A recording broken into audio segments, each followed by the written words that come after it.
Il faut dire Solidarité scolaire et le Toile de Monalo, ou encore l'Étoile de Monalo et la Solidarité scolaire, c'est 0 but partout. Du côté de Bemaro, c'est 0 but partout également. Attention, il y a de l'espace dans la défense du Sporting. Attention à cette passe sur le côté droit avec une première situation. Voilà l'ouverture du score de Jérémy Sénoage ici, 13e minute de jeu. Et 14e minute de jeu, Jérémy Sénoage qui ouvre le score, mesdames, messieurs, sur une très bonne récupération. Et la Jeunesse Évolution prend les devants dans ce match sur ce mauvais placement de la défense du Sporting Club de Bemaro. Jérémy Sénoage qui trompe Godard Ulrich entre les jambes.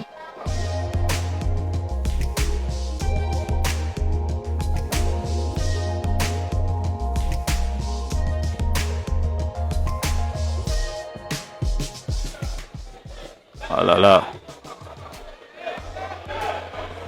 Faden Marie-Joseph s'est bien joué avec son pied gauche sur c'est John Peterson qui fait la différence. John Peterson sur Rabo Stephen. Attention à cette fois de Rabo Stephen. Oh là là. Quelle claquette du portier qui met le ballon.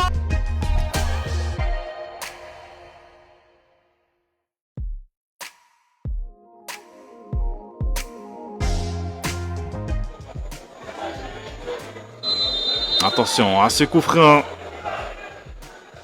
effectué directement en corner par le portier.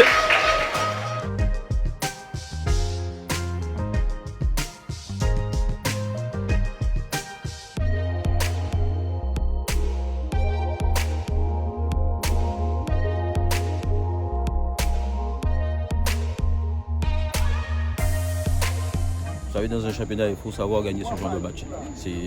On a eu une semaine compliquée, on a des joueurs qui se sont blessés, des joueurs notamment Bako, Lourda. On revient d'une victoire certes contre le CSC, mais l'effectif n'est pas encore pleinement présent.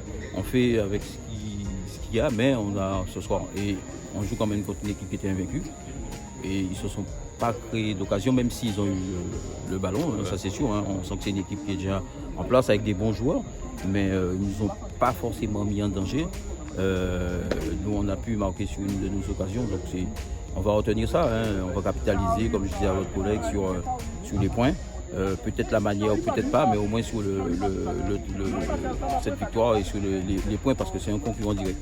Donc on va dire que cette équipe de la Jeunesse Évolution en première période, que vous l'avez résumé, donc n'avait pas la possession du ballon, mais sur les rares occasions que vous avez, donc c'était assez efficace. Oui, c'est assez efficace. Jérémy en ce moment qui est plutôt efficace. Hein. L'année dernière, il manquait d'efficacité. Là, pratiquement, il tourne à un but par match. Donc tant mieux pour nous. Hein. Je veux dire, si vous voulez faire un bon championnat, il vous faut un buteur au moins 10, 12, 13, 14 buts. Ce n'est pas le cas. Hein.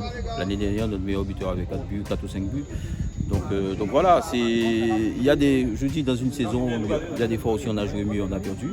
Là, cette fois-ci, c'était compliqué. Je pense que si c'était un match de boxe, peut-être en Lodi Sporting en deuxième mi-temps a eu la victoire au point, mais c'est pas un match de boxe, on a été efficace. Mais c'est une belle équipe et on voit qu'ils sont invaincus. On voit pourquoi ils sont invaincus. Mais nous, on a su faire le dos rond et être efficace. Quoi. Merci beaucoup. C'était un peu compliqué, mais bon, la victoire, il est un petit but comme vous venez de dire.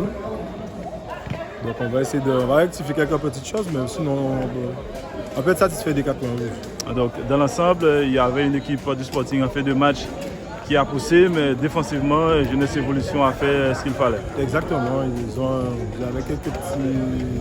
ont fait quelques petites erreurs. Bon, j'ai su en profiter. On a marqué, bon après ça, on a verrouillé derrière. Donc l'objectif de la jeunesse cette saison? Oh, là, on va essayer de finir parmi les 2 premiers. Pour la phase finale. Il y a la demi-finale retour de la Coupe Vive qui vous attend également. Exactement, donc on n'a pas encore la date, mais bon, on va se préparer pour. Merci beaucoup. Au mieux qu'on puisse espérer sur un match comme ça, c'est le match nul, vu les occasions des uns et des autres. Maintenant, je pense que notre première mi-temps était vraiment trop pauvre. On avait trop de défaillances individuelles. des défaillances techniques, des défaillances tactiques individuelles, des manques de concentration. Les stats parlent d'elles-mêmes, hein, on fait une mi-temps sans frapper au but. Donc forcément, on ne peut pas espérer mieux que d'être mené 1-0. Maintenant, on réagit bien en deuxième, on fait une bonne deuxième mi-temps, on met du rythme, on reconnaît un peu plus le Sporting en deuxième mi-temps. Mais contre une équipe qui est bien plus expérimentée que nous, qui était, comme tu dis, très solide défensivement, c'était compliqué de revenir. Et puis bon, il nous manquait quelques armes offensives aussi. On a un match très important, donc on ne pouvait pas non plus prendre trop de risques en termes d'effectifs. Ceux qui étaient sur le terrain ont joué à leur niveau. Et je pense qu'ils vont progresser. C'est aussi ça la richesse d'un groupe.